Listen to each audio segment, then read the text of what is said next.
नमस्कार। आप सभी लोगों का UPSC with Mahesh YouTube channel पे हार्दिक स्वागत एवं अभिनंदन है। तो फ्रेंड्स, आज हम लोग भारतीय भूगोल में पढ़ेंगे हिमालय से संबंधित। हिमालय का जो वीडियो होगा वह 3 भागों में विभक्त होगा। तीनों भागों को आप समुचित रूप से देख लेने के बाद आपके दिलो दिमाग में हिमालय बिल्कुल रच बस जाएगा। हिमालय की इस वीडियो में हिमालय के प्रमुख विशेषताओं पर हम लोग चर्चा करेंगे और इसकी निर्माण प्रक्रिया पर चर्चा करेंगे कि हिमालय की उत्पत्ति किन कारणों से हुई है उस पर, और हिमालय की प्रमुख विशेषताओं पर। इस हिमालय की वीडियो में श्रेणियों और चोटियों पर हम लोग चर्चा नहीं करेंगे, क्योंकि हिमालय की 3 श्रेणियां हैं। उत्तर में ट्रांस हिमालय है, तो हिमालय की श्रेणियों पर चर्चा नहीं करेंगे, ना चोटियों पर चर्चा करेंगे और ना ही हम लोग घाटियों पर चर्चा करेंगे। हम लोग हिमालय की प्रमुख विशेषताओं पर बात करेंगे और इसकी निर्माण प्रक्रिया पर बात करेंगे। तो आइए देखते हैं हिमालय के प्रमुख विशेषताएं में, है ना। हिमालय जो है वह पूरब और पश्चिम में विस्तृत रूप में है। यह दुनिया की सबसे लंबी पर्वत श्रेणी में है। यह दुनिया के सबसे लंबी पर्वत श्रेणी है ना। एंडीज पर्वत का विस्तार उत्तर और दक्षिण में हुआ है। रॉकी पर्वत का विस्तार उत्तर और दक्षिण में हुआ है। ग्रेट डिवाइडिंग रेंज पर्वत का विस्तार उत्तर और दक्षिण में हुआ है। यूराल पर्वत का विस्तार उत्तर और दक्षिण में हुआ है। लेकिन जब बात आएगी पूरब और पश्चिम में फैले पर्वत की, तो हिमालय सबसे लंबे हैं। पूरब और पश्चिम में कौन सी पर्वत श्रृंखला सबसे लंबी पर्वत श्रृंखला है? तो हिमालय सबसे लंबी पर्वत श्रृंखला है। हिमालय की लंबाई 2500 किलोमीटर है। कहाँ से कहाँ तक? यहाँ देख रही है, ये जम्मू कश्मीर में एक पर्वत है नंगा पर्वत, और पूरब में तिब्बत में एक पर्वत है नामचा बरवा, है ना। तो हिमालय की पूर्वी चोटी है नामचा बरवा और हिमालय की पश्चिमी चोटी है नंगा पर्वत। तो जम्मू कश्मीर में नंगा पर्वत से लेकर के नामचा बरवा पर्वत चोटी तक 2500 किलोमीटर है। हिमालय की पश्चिम की चौड़ाई अधिक है और हिमालय की पूरब की चौड़ाई सकरा है। लेकिन इसका प्रभाव यह पड़ा है कि सकरा होने के चलते हिमालय पूरब में ऊपर की ओर बढ़ गया है। क्या हुआ है? हिमालय की लंबाई क्या है? बढ़ गई है ना। हिमालय की लंबाई क्या हुआ है? बढ़ गई है। हिमालय का जो क्षेत्रफल है यह 5 लाख वर्ग किलोमीटर है। हिमालय का जो क्षेत्रफल है वह क्या है? 5 लाख वर्ग किलोमीटर में है। ठीक है। हिमालय के उत्तर में तिब्बत है। जो तिब्बत है वह चाइना में स्थित है। हिमालय के उत्तर में तिब्बत है और तिब्बत के उत्तर में कुनलुन पर्वत श्रेणी स्थित है। हिमालय अपने पूर्वी छोर और पश्चिमी छोर पर, देख रहे हैं, ये दक्षिणवर्ती मोड़ दर्शाता है। दक्षिणवर्ती मोड़ दर्शा रहा है। हिमालय अपने पूर्वी छोर पर दक्षिणवर्ती मोड़ दर्शाता है और हिमालय अपने पश्चिमी छोर पर दक्षिणवर्ती मोड़ दर्शाता है ना। हिमालय जो अपने पश्चिमी छोर पर दक्षिणवर्ती मोड़ दर्शाता है उसे पाकिस्तान में सुलेमान पर्वत कहते हैं और अफगानिस्तान में हिंदकुश पर्वत कहते हैं। हिमालय जो अपने पूर्वी छोर पर दक्षिणवर्ती मोड़ दर्शाता है उसे भारत के पूर्वोत्तर भारत में अलग अलग राज्यों में अलग अलग नाम से जाने जाते हैं। जैसे मिजोरम में मिजो पहाड़ी, मणिपुर में मणिपुर पहाड़ी, नागालैंड में नागा पहाड़ी, और ये अरुणाचल प्रदेश में पटकोईबूम पहाड़ी। एक शाखा चला आया है म्यांमार में इसको हम लोग कहते हैं आराकान योमा पर्वत श्रेणी। तो ये हो गया हिमालय की प्रमुख मोटी मोटी विशेषताएं। हिमालय एक नया पर्वत है। अगर हम भूगर्भिक काल की दृष्टि से देखें तो जो हिमालय है वह दुनिया के पर्वतों में कुछ नए पर्वतों में शुमार है। हिमालय एक नवीन मुर्दार पर्वत है। मुर्दार का मतलब होता है वलित पर्वत। हिमालय का निर्माण सीनो जो एक काल में हुआ है। हिमालय का जो निर्माण है वह सीनोजोइक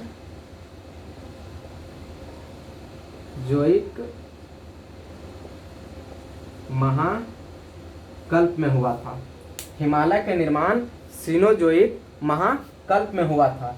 हिमालय की उत्पत्ति की सबसे अच्छी व्याख्या कोबर के भूसन्निधि सिद्धांत करता है।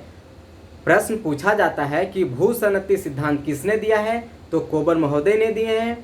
कोबर महोदय जर्मनी के भूगर्भ शास्त्री थे।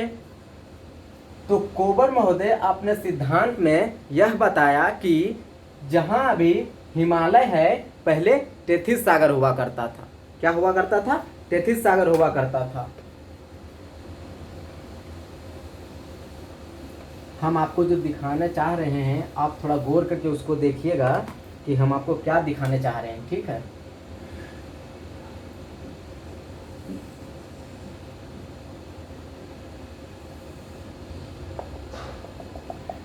ये क्या है? टेथिस सागर, उसमें जल भरा हुआ है ना।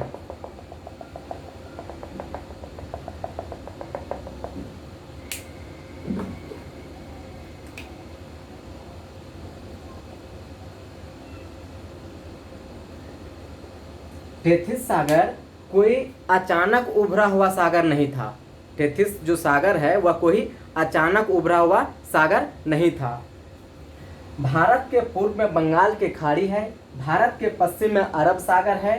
तो बंगाल का खाड़ी और अरब सागर का विस्तार उत्तर की ओर हो रहा था, उत्तर की ओर हो रहा था। यानी जो टेथिस सागर है वह पूर्व में बंगाल के खाड़ी से कभी गुजरता होगा और पश्चिम में अरब सागर की जल से कभी मिलता होगा। और जो भारत है वो यहाँ से लेकर के यहाँ तक था। भारत अफ्रीका से टूट करके अलग हुआ था और उत्तर की ओर प्रवाहित हो रहा था। भारत अभी भी उत्तर और पूर्व की ओर क्या हो रहा है? प्रवाहित हो रहा है। मूल जो भारत है वो यहाँ से लेकर के यहाँ तक है, अफ्रीका से टूट करके अलग हुआ है। ये सब बातें कोबर से पता नहीं चलती है, बल्कि ये सब बातें कोई दूसरे सिद्धांत से पता चलती है। कोबर का सिद्धांत भी कोई दूसरे सिद्धांत से मेल खाता है। जैसे प्लेट टेक्टोनिक थ्योरी, जैसे बंगाल की खाड़ी से कभी गुजरता होगा, अरब सागर की जल से कभी मिलता होगा, भारत अफ्रीका से टूट करके अलग हुआ। ये सब बातें प्लेट टेक्टोनिक थ्योरी से पता चलती है।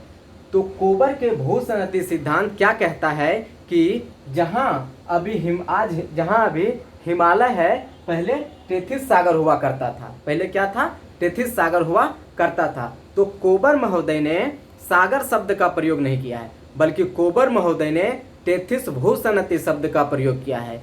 कोबर महोदय ने इस सागर को टेथिस भूसन्निधि सिद्धांत का नाम दिया है। तो टेथिस भूसन्निधि के दक्षिण में, टेथिस भूसन्निधि के दक्षिण में गोंडवाना लैंड था। गोंडवाना लैंड और टेथिस भूसन्निधि के उत्तर का जो भूभाग था उसे हम लोग क्या कहते थे? अंगारा लैंड कहते थे। अंगारा लैंड। ये दोनों भूखंड पे क्या होती थी? नदियां बहती थी। ये दोनों भूखंड पे नदियां बहती थी। तो कोबर महोदय के अनुसार अंगारा लैंड और गोंडवाना लैंड पर बहने वाले नदियों ने लंबे समय तक टेथिस सागर में क्या किया? अवसादों का निक्षेपण किया। अवसादों का निक्षेपण किया। इससे टेथिस सागर में मलबा जमा होने लगा। ये प्रक्रिया लाखों वर्षों से चल रही है। तो टेथिस भूसन्निधि में क्या हुआ? मलबा जमा होने लगा। मलबा जब लंबे समय तक जमा होता है एक के ऊपर एक, तो जो नीचे का भाग होता है मलबे का, जो नीचे का भाग होता है मलबे का, वह दबाव के चलते धीरे धीरे चट्टानों में बदल जाता है। कोई भी मलबा अगर लगातार दबाव में रह रहा है तो एक दिन ऐसा आएगा कि वह चट्टानों में बदल जाएगा, है ना? क्या होगा? वह चट्टानों में बदल जाएगा। तो कोबर के अनुसार टेथिस भूसन्निधि में लंबे समय तक नदियों द्वारा अवसादों का क्या किया, निक्षेपण किया। इसके चलते टेथिस भूसन्नति में क्या हुआ, मलबा जमा होने लगा। टेथिस भूसन्नति में मलबा जमा होने लगा। जैसे जैसे दबाव बढ़ता गया तो जैसे जैसे क्या हुआ, इसमें मलबा बढ़ गया। जैसे जैसे दबाव बढ़ता गया तो टेथिस भूसन्नति में अवतलन होने लगा। ये एरो दिखा रहे हैं, ये क्या कर रहा है, अवतलन हो रहा है। जैसे जैसे इसमें मलबा बढ़ते गया तो दबाव के चलते इसमें क्या होने लगा, अवतलन होने लगा। और अवतलन होने से जो इसकी लंबाई है वो क्या हुआ, बढ़ गया, है ना। तो कोबर के अनुसार एक समय ऐसा आया कि टेथिस भूसन्नति में, कोबर के अनुसार एक समय ऐसा आया कि अवतलन होने से टेथिस भूसन्नति में क्या हुआ, सुकड़न हो गया, ये सुकड़ गया। अर्थात इसकी जो चौड़ाई है वह घट गया। देख रहे हैं, इसकी चौड़ाई क्या हुआ, घट गया। क्यों? क्योंकि इधर से फोर्स लग रहा है, इधर अवतलन हो रहा है, तो इसकी चौड़ाई क्या हुआ, घट गया। तो किसी भी वस्तु में अगर अवतलन होगा तो स्वाभाविक सी बात है कि उसकी चौड़ाई, स्वाभाविक सी बात है अगर उसकी लंबाई बढ़ रही है तो चौड़ाई क्या होगा, घट जाएगा, है ना। तो अवतलन होने से एक समय ऐसा आया कि टेथिस भूसन्नति के दोनों किनारों पर जो भूखंड थे, गोंडवाना लैंड और अंगारा लैंड, इसमें क्या हुआ, सुकड़न हो गया। इसमें क्या हुआ, सुकड़न हो गया। तो टेथिस भूसन्नति में सुकड़न होने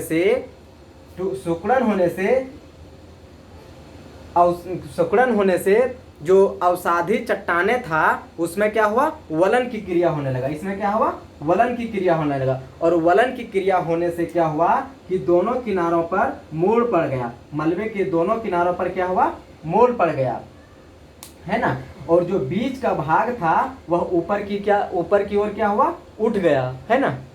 तो और दोनों के किनारे मोड़ पड़ गया। तो जो पश्चिम का भाग है उसे हम लोग हिमालय कहते हैं, और पूरब में जो भाग है उसे हम लोग कुनलुन पर्वत कहते हैं, और जो ये भाग ऊपर की ओर उठा हुआ है इसे हम लोग क्या कहते हैं, तिब्बत कहते हैं, है ना। तो हिमालय की उत्पत्ति और संरचना का आकार और आकृति का सबसे अच्छा व्याख्या कोबर के भूसन्नति सिद्धांत से मिलता है ना। इसके अलावा हेरी हेस प्लेट टेक्टोनिक थ्योरी भी हिमालय की उत्पत्ति की सफल व्याख्या करता है। इसके अलावा हेरी हेस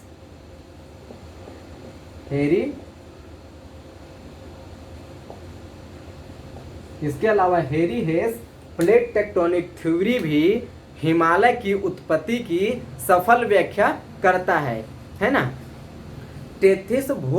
प्लेट टेक्टोनिक थ्योरी के अनुसार, यह प्लेट टेक्टोनिक थ्योरी मोटे तौर पर यह बताती है कि पृथ्वी के सतह से 200 किलोमीटर की गहराई पर जाने पर दृढ़ भूखंड पाया जाता है। इस थ्योरी के अनुसार दृढ़ भूखंड एक नहीं है बल्कि 6 भागों में विभाजित है। पूरे ग्लोब का जो दृढ़ भूखंड है वह एक रूप में नहीं है बल्कि एक रूप में नहीं है ना।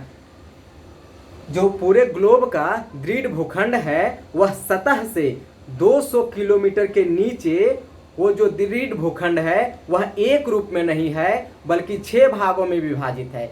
उसको हम लोग क्या कहते हैं, प्लेट कहते हैं, है ना। तो जैसे Asian plate, Indian plate, Eurasian plate, African plate, American plate और प्रशांत महासागर प्लेट और अंटार्कटिका प्लेट, इन 6 प्लेटों में दुनिया विभाजित है ना। तो थ्योरी के अनुसार जो ये प्लेटें हैं वह स्थिर नहीं है बल्कि क्या है, गतिशील है। गतिशील होने के चलते अगर 2 प्लेटें दूर जाती है तो एक निश्चित समय में जाकर के दोनों आपस में क्या होगा, टकरा जाएगा और टकराने के परिणाम स्वरूप क्या होगा, एक दूसरे के नीचे घुसने का प्रयास करेगा, घुसने का प्रयास करेगा। अगर पृथ्वी गोल है और 2 गतिशील प्लेटें एक दूसरे से दूर जाती है तो एक निश्चित दूरी में जाकर के इसकी टकरानी क्या है, तय है ना। इंडियन प्लेट के ऊपर भारत का प्लेट है, इंडियन प्लेट के ऊपर भारत का प्लेट है ना। इंडियन प्लेट उत्तर की ओर प्रवाहित होते हुए जब यूरेशियन प्लेट से एशिया और यूरोप के नीचे जो प्लेट है उसे हम लोग क्या कहते हैं, यूरेशिया कहते हैं। क्या कहते हैं, यूरेशिया या यूरेशियन प्लेट, है ना, यूरेशिया या यूरेशियन, है ना।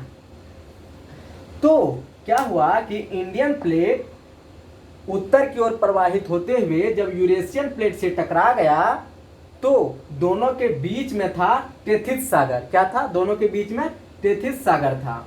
उसमें जमाव अवसादी मलबे में क्या हुआ, वलन की क्रिया होने लगा, वलन होने लगा, अर्थात मोड़ पड़ने लगा। जैसे कोई भी प्लेटें एक दक्षिण से उत्तर की ओर जा रहा है और उत्तर से दक्षिण की ओर आ रहा है, तो यदि दोनों प्लेटें आपस में टकराएगा तो जो बीच का जो भाग होगा उसमें क्या होगा, इस तरह से वलन होने लगेगा, अर्थात मोड़ पड़ने लगेगा, है ना। तो इसी मोड़ पड़ने के परिणाम स्वरूप हिमालय जैसे नवीन मोड़दार पर्वत की क्या हुई है, उत्पत्ति हुई है। ये बात कौन बताता है, तो ये बात हैरी हेस प्लेट टेक्टोनिक थ्योरी बताता है। तो फ्रेंड्स, आज हम लोग हिमालय की उत्पत्ति और इसकी विशेषताएं के बारे में पढ़ें। अगले वीडियो में हम लोग पढ़ेंगे चट्टानों के बारे में, जैसे चट्टानों के बारे में, घाटियों के बारे में और श्रेणियों के बारे में, जैसे शिवालिक हिमालय, लघु हिमालय, वृहद हिमालय, ट्रांस हिमालय, ये सब हम लोग अगले वीडियो में चर्चा करेंगे। तो फ्रेंड्स, अगर आप लोग मेरा चैनल को अभी तक सब्सक्राइब नहीं किए होंगे तो आप मेरा चैनल को सब्सक्राइब करें, लाइक करें एंड बेल आइकन की घंटी दबाएं। मेरा चैनल का नाम है यूपीएससी विथ महेश। आप मेरा चैनल को सब्सक्राइब करें, लाइक करें एंड बेल आइकन की घंटी दबाएं। मेरा वीडियो को आप फेसबुक ग्रुप पे, व्हाट्सएप ग्रुप पे आप शेयर भी कर सकते हैं। आप मेरा चैनल को एक दूसरे के साथ साझा कीजिए, एक दूसरे के साथ शेयर कीजिए। Thank you friends.